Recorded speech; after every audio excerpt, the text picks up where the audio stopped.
রমজানে ওজিফা হিসাবে সারাদিনের জন্য কোন আমল করবেন? সারাদিনের জন্য একটা জিনিস সবচেয়ে গুরুত্বের সাথে করবেন, যে কোনো গুনাহ করবেন না, কোনো পাপ করবেন না, মুখ দিয়া না, চোখ দিয়া না, হাত দিয়া না, কোনো অন্যায় করবেন না, কোনো মানুষের অধিকার নষ্ট করবেন না, কারো ক্ষতি করবেন না।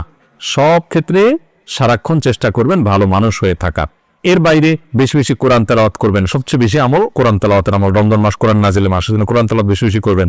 এর বাইরে সুবহানাল্লাহ, আলহামদুলিল্লাহ, লা ইলাহা ইল্লাল্লাহ, আল্লাহু আকবার, ইস্তিগফার করবেন, মনে মনে হাঁটতে হাঁটতে আল্লাহর সাথে কথা বলবেন, দোয়া করবেন। এই জিনিসগুলো বেশি বেশি করবেন। এর বাইরে রুটিন যদি চান আমার কাছে, তো আমি বলবো ভোর রাতে যখন খেতে উঠবেন, খেতে উঠলে 10টা মিনিট 20টা মিনিট হাতে রাখবেন, আগে খানা শেষ করে এরপরে একটু আল্লাহর কাছে দোয়া করবেন, অথবা আগে দোয়া করে তারপরে খানা খাবেন। একটু ভোর রাতে দোয়া কবুল হয়, এটা সারা বছর আপনি পারেন না, রমজানের সুযোগ আসে, এই সুযোগটা হেলায় হারাবেন না।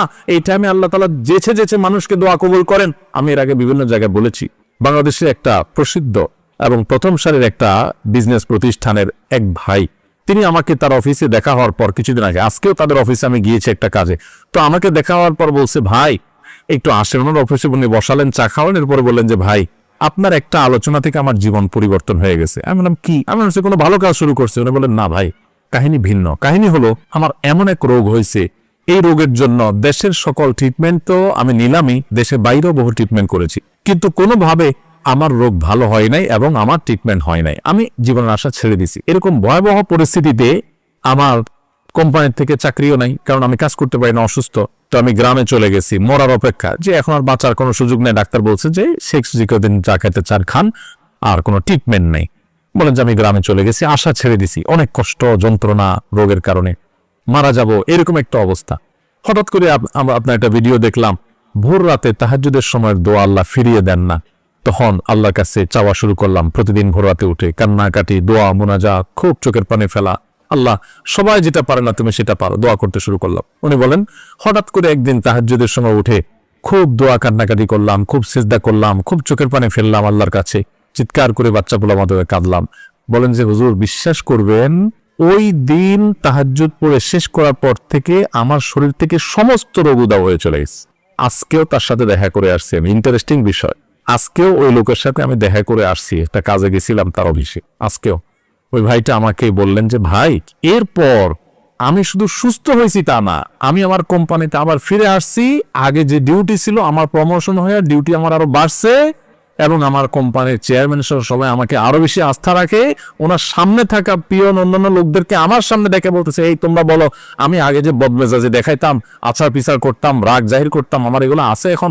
বলে না স্যার, এগুলো কিচ্ছু নাই এখন। আর শুধু সুস্থ হয়েছে না, আজীবন আমল পরিবর্তন হয়ে গেছে। ভাইরা আমার, এই ভোর রাতের দোয়া বড় গুরুত্বপূর্ণ।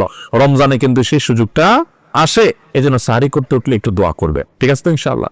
এরপরে ফজর নামাজ পড়ে পারলে একটু তেলাওয়াত করে ইশরাক পড়ে তারপরে দরকার হলে ঘুমাবেন, আর দরকার না হলে নাই। এবং ডিউটিতে যখন যাবেন, ডিউটিতে কোনো ফাঁকি দিবেন না, পথে কারোর ক্ষতি করবেন না, কাউকে খারাপ কথা বলবেন না, আজে বাজে জিনিস মোবাইলে দেখবেন না, হারাম থেকে বেঁচে থাকবেন। জোহরের ওয়াক্ত হলে টাইম মতো নামাজ পড়বেন, আবার আসর ওয়াক্ত হলে টাইম মতো নামাজ পড়বেন।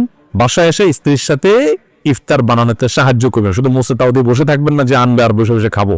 একটু কাজ কাম করবেন। নবী সাল্লাল্লাহু আলাইহি ওয়াসাল্লাম মেয়েদের কাজে সহযোগিতা করতেন। এরপরে আগে ইফতার আগে একটু দোয়া করবেন। ইফতারের পরে সকাল সন্ধ্যার দোয়া দুরুদ ইত্যাদি পড়ে তারাবিতে চলে যাবেন।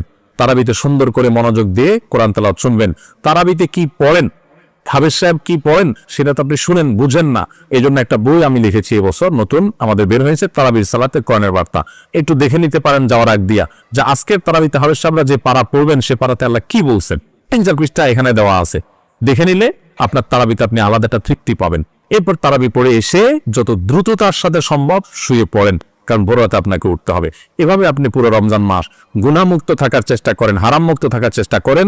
অন্য আমল করতে পারেন না পারেন, এটা হবে সবচেয়ে বড় সার্থকতা ইনশাআল্লাহ। রমজানে খাদ্যদ্রব্যের মূল্যের ঊর্ধ্বগতি রোধে একটা পরামর্শ দিতে চাই, লিখলে বড় হবে, তাই সাক্ষাতে 5 মিনিট কথা বলতে চাই, যে কোনো জায়গায় আপনার সুবিধা মতো। ভাই, দ্রব্যমূল্য নিয়ন্ত্রণ করার জন্য আমাকে বুদ্ধি না দিয়া বাণিজ্য মন্ত্রণালয়ের লোকজনকে বুদ্ধি দেন। আমার হাতে তো ক্ষমতা নেই, আপনার বুদ্ধি আমি কাজে লাগাইতে পারবো না। তো কোন বুদ্ধি দিলে সব 2 নম্বর ব্যবসা সাইজ করা যাবে, এটা তাদেরকে বুদ্ধি দেন।